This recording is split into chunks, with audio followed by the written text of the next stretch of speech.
In the quiet, picturesque town of Blackwood, nestled between rolling hills and dense forests, life moved at a gentle pace. The kind of place where everyone knew their neighbors, doors were left unlocked at night, and the biggest event of the week was the farmers' market every Saturday. At the heart of this peaceful community stood Valle's Trattoria, a cozy Italian restaurant with checkered tablecloths, flickering candlelight, and the rich aroma of garlic and herbs wafting through the air. The owner, Richard Valles, was a man who seemed tailor-made for small-town charm. Warm, well-spoken, and always ready with a complimentary glass of wine for his regulars. Richard had opened a restaurant 5 years earlier, and it quickly became a local favorite. He had a way of making people feel special, remembering their names, their favorite dishes, even the anniversaries or birthdays they casually mentioned. Middle-aged, with salt and pepper hair and an easy smile, he carried himself with the quiet confidence of a man who had found his calling. People trusted him. Why wouldn't they? He was the kind of person who would hand out free meals to struggling families or sit with elderly patrons just to keep them company. But in the fall of 2012, something shifted. Linda Carter, a divorced bookkeeper who dined at Valle's Trattoria every Thursday night, failed to show up for work one Friday morning. Her co-workers assumed she was sick. When she didn't answer her phone, her sister filed a missing persons report. The police checked the restaurant's security footage. There was Linda, finishing her meal, laughing at something Richard said as he refilled her wine glass. The timestamp showed her leaving at 9:17 p.m., walking to her car in the parking lot. Then nothing. Her car was still there the next morning, keys on the seat, purse tucked under the passenger side. No signs of struggle. No fingerprints except her own. The case went cold. Blackwood wasn't a town accustomed to disappearances, and without evidence of foul play, the investigation stalled. Then, 8 months later, it happened again. Mark Reynolds, a trucker who stopped in every other week for Richard's famous lasagna, vanished after an evening at the restaurant. Just like Linda, he was seen on camera leaving, but his wallet and phone were found abandoned near a trailhead miles away. Rumors started circulating. Some whispered about bad luck. Others wondered if there was a predator in Blackwood. But Richard? He remained the same gracious host, shaking his head sadly whenever the disappearances came up in conversation. Such a tragedy, he'd murmur, pouring another glass of wine. This town used to feel so safe. Then came the third victim, Sarah Bennett, a college student home for summer break. Her parents reported her missing after she went out for a late dinner and never came back. This time, the security footage showed Richard walking her to the door, his hand resting lightly on her back as he held it open for her. She stepped into the night and vanished.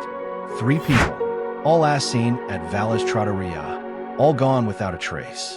The police still had no proof of anything sinister, just a gut feeling that something wasn't right.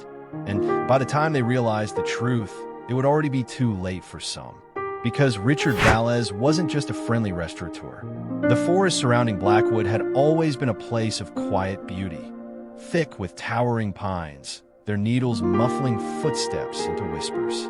Locals hiked its trails in summer and hunted its game in fall, but few ventured too deep. It was easy to get lost in those woods, they said, easy for things to stay hidden. In the spring of 2014, a college student named Jake Morrison was trekking off-trail, searching for rare mushrooms to photograph, when his boot snagged on something protruding from the damp earth. At first, he thought it was a gnarled tree root. Then he saw the curve of bone. The police arrived within the hour. Forensic teams carefully unearthed what remained of a human skeleton, its flesh long decayed, scraps of clothing clinging to the ribs like damp paper.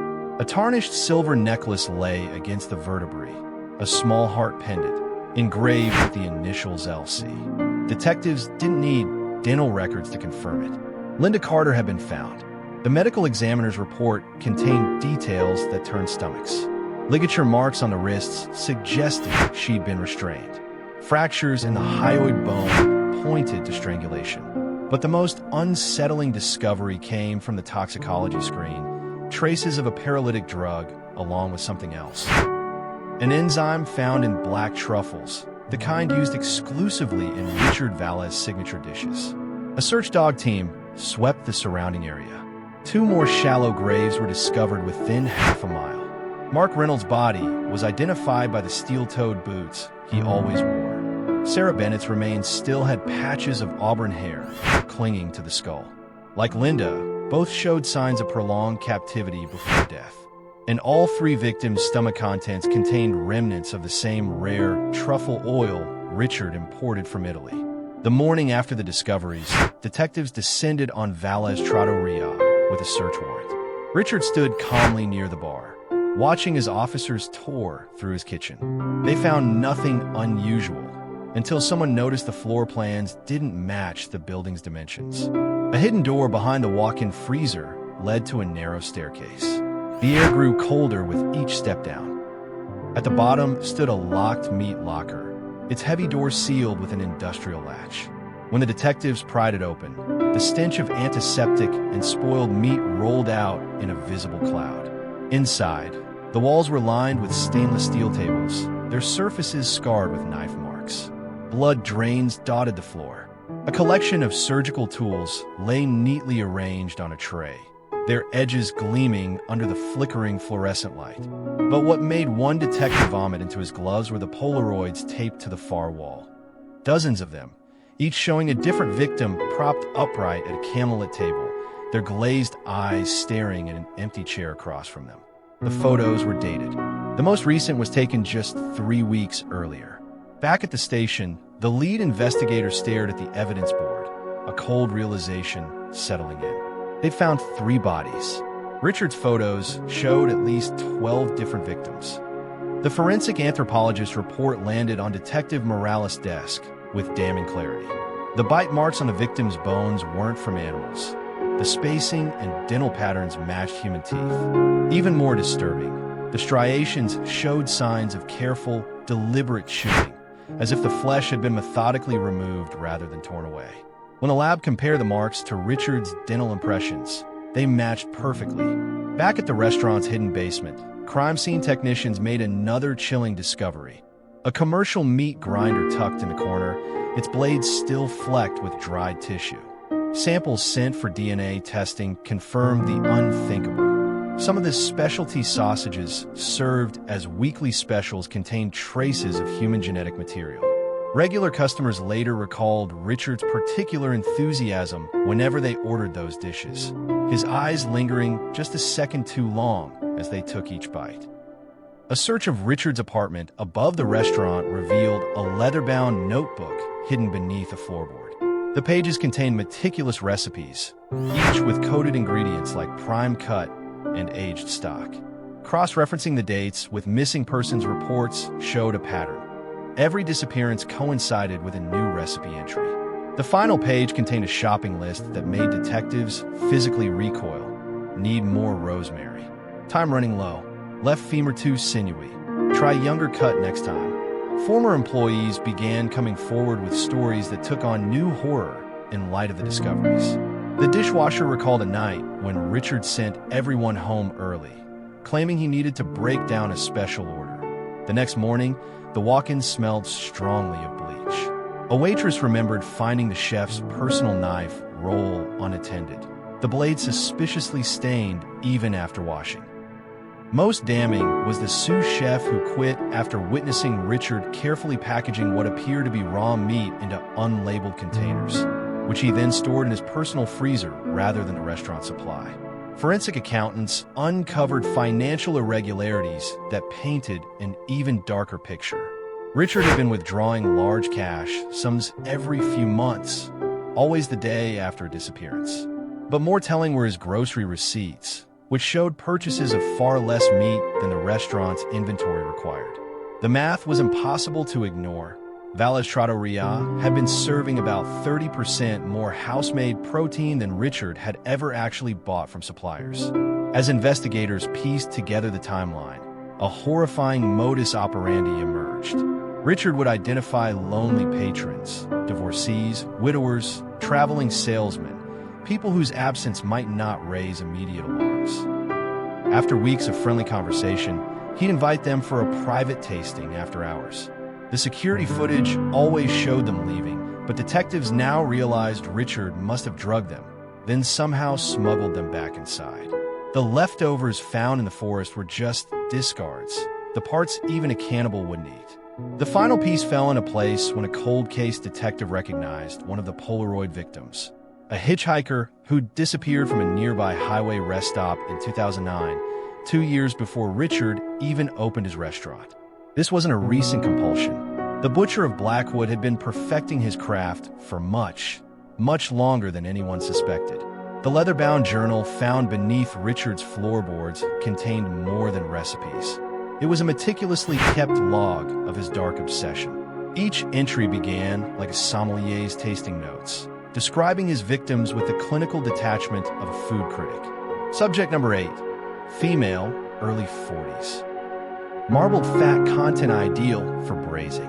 Adipose tissue rendered beautifully into lard.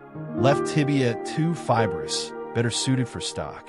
Detectives had to pause their review multiple times, the descriptions too visceral to process in one sitting. The most disturbing section detailed Richard's dining rituals. After paralyzing his victims with a veterinary-grade sedative stolen during his brief stint working at an animal clinic, he would keep them alive in the soundproofed basement for days. Security footage from a traffic camera near the restaurant's back alley revealed his late-night routine. Every Tuesday and Friday at 3:17 a.m., Richard would haul heavy trash bags to his car, the weight causing his suspension to sag noticeably. The timestamps matched journal entries describing waste disposal.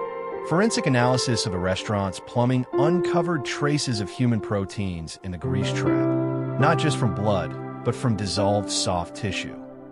Investigators realized Richard had been using industrial-grade enzymes to break down organic matter, flushing the remains through the sinks. This explained why cadaver dogs had never alerted near the property. The only parts he couldn't liquefy, teeth, fragments of bone, were the leftovers buried in the forest. A breakthrough came when detectives searched Richard's childhood home. Beneath the rotting floorboards of his old bedroom, they found a yellowed newspaper clipping from 1987, a missing persons report for Richard's high school biology teacher. The accompanying Polaroid showed a much younger Richard grinning beside a dissected pig in class. Written on the back in faded ink, "First practical exam, A+." The journal's final pages took on an increasingly unhinged tone, detailing Richard's belief that consuming his victims allowed him to absorb their essence. One passage described hosting an elaborate dinner party where he served veal scallopini to unsuspecting guests. The meat sourced from a recently disappeared truck driver. They all complimented the tenderness, he wrote. If only they knew the secret ingredient was fear. As the scope of Richard's crimes became clear, investigators made a stomach-churning calculation. Based on journal entries, Polaroids, and matched disappearances, Richard had likely killed at least 27 people over 15 years. The restaurant's reservation books showed he'd hosted over 3,000 dinners during that period. Somewhere among those ordinary customers were people who had unknowingly participated in something far more sinister than they could imagine. Dining on the very victims whose empty chairs Richard kept meticulously set at his private table downstairs, always waiting for one more guest to join his macabre feast. The Blackwood Police Department's interrogation room felt unnaturally cold as Richard Valles sat calmly in the metal chair, his manicured hands folded on the table. He'd requested and been denied a final meal from his own restaurant before questioning. When detectives pressed him about the Polaroids, the meat grinder, the journal entries, he simply smiled and said, "Every artist keeps sketches of their work." The trial became a media circus, with news vans crowding the courthouse lawn. Survivors of missing victims sat stone-faced in the gallery as forensic experts described how Richard's victims had been processed with butcher-level precision. Long incisions along muscle groups, joints disarticulated cleanly at the tendons. Crime scene photos showed his basement dining room, where bloodstains patterned the floor around a single chair like a grotesque place setting. On the trial's 7th day, prosecutors revealed their most damning evidence. A freezer in Richard's apartment containing vacuum-sealed packages labeled with dates and cuts. Ribeye, March 14th. Tenderloin, December 5th. Testing confirmed they contained human tissue from at least 5 different victims. The labels matched dates when regular customers had praised the restaurant's limited edition specials. Richard never testified. He spent the trial sketching in a notepad detailed drawings of meat preparation techniques that made bailiffs shift uncomfortably. When the guilty verdict was read, he simply nodded and requested a rare steak for his last meal. The request was denied. 3 days before his scheduled execution, a guard making rounds noticed Richard sitting unnaturally still on a cell cot. His lips were parted in a strange smile, crimson drool staining his orange jumpsuit. The autopsy revealed he'd somehow obtained a razor blade, likely smuggled in by a disturbed admirer, and swallowed it wrapped in bread dough. But what made the medical examiner recoil was the partially digested material in Richard's stomach. Human flesh, recent enough to be identified as female. The discovery sparked a frantic search of prison visitor logs and employee records. No matches were found. To this day, investigators don't know where Richard got that final meal, only that he died as he lived, consuming his obsession until the very end. Valles Trattoria was demolished in 2016. The lot remains empty, though locals claim the scent of garlic and searing meat sometimes lingers on windless nights. A few former regulars admit they still dream of Richard's famous osso buco, waking in a cold sweat with the phantom taste of red wine reduction on their tongues. The case was officially closed, but one question still haunts Blackwood. Of the 27 victims Richard confessed to in his journal, only 15 were ever identified. Somewhere out there, 12 people sat down to dinner and became part of something much darker than anyone could imagine.